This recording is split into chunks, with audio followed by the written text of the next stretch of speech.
Hey guys, it's Andrea with Sucs For You, and check this beast out. It's a whale fen, Sansevieria masoniana. Sansevierias have been reclassified as Dracaenas, but I don't see a lot of people playing by those new rules, so I just still also am going to continue calling it Sansevieria. We'll just leave it at that. So yeah, my husband showed up with this the other day, and he was like, "I got this for you." I was like, "Oh, really? Just happens to be the day after your birthday, but yeah, I'll take it. Thanks, babe."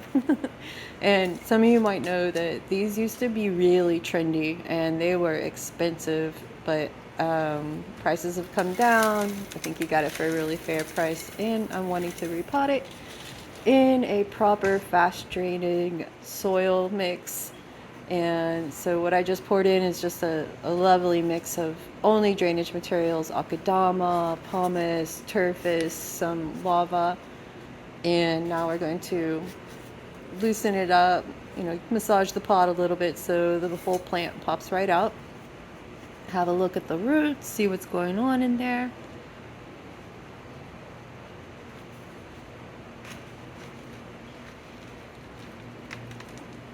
And just comes right out.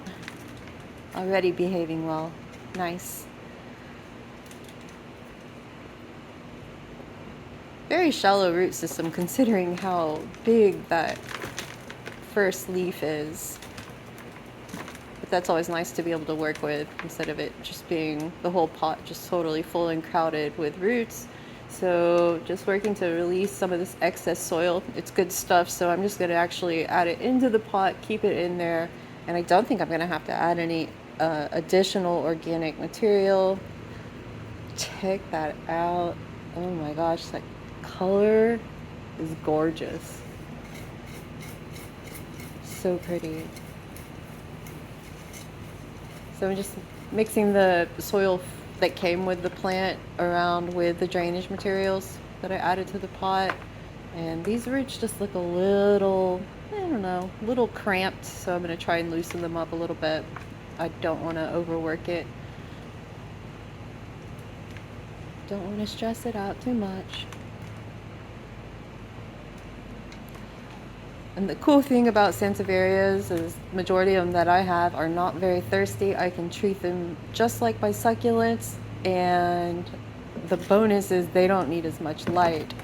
I have several inside the house, and two of them, they're not even in the window. One of them is probably 10 to 15 feet away from a south-facing window.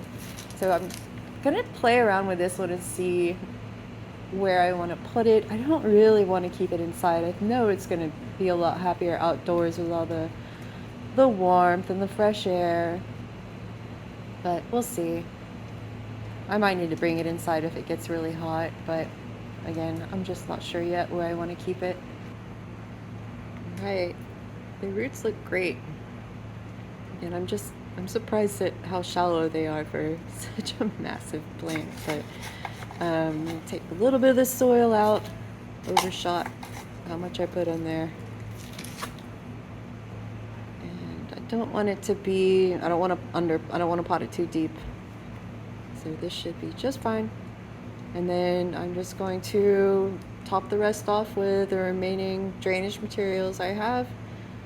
And another good reason to use a ton of drainage materials, especially if you're going to be keeping these indoors, is to help prevent fungus, gnats, and these little tiny annoying flies, gnats that love to lay their eggs in moist soil, and then you're just constantly batting them away and it drives you crazy.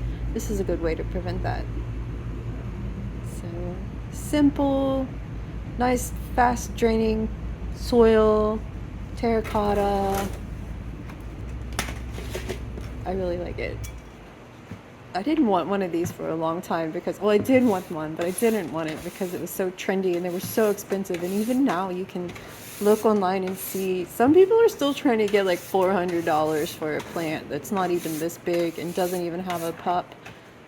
That is so silly. This one was $40. You probably already saw the price on the nursery pot. I think it's well worth it. It's so beautiful.